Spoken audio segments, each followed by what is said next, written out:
Welcome. Today we're going to show you how to download and install and use YouTube on Android Auto.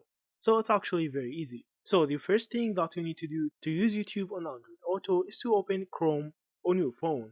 After that, you need to search for an app named AAAD and search for GitHub. As you from here, you will find this website. You need to click on it. So you need to actually install the latest release.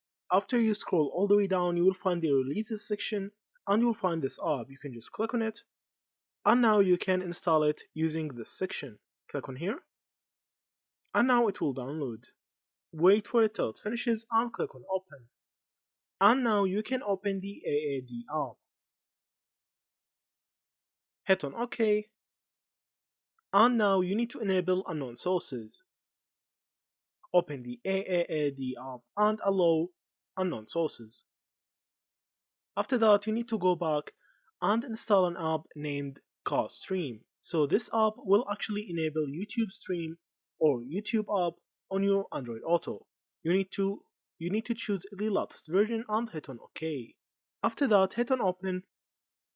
And now from here, click on allow again. And now you need to click on the three dots on the top right.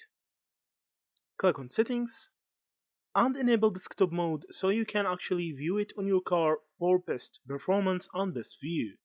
Now you will find this app on Android Auto and it will look like this. Its name is Stream, as seen from here. You can open it and now you can enjoy your YouTube on Android Auto. So that's it. Thank you for watching and see you in the next videos.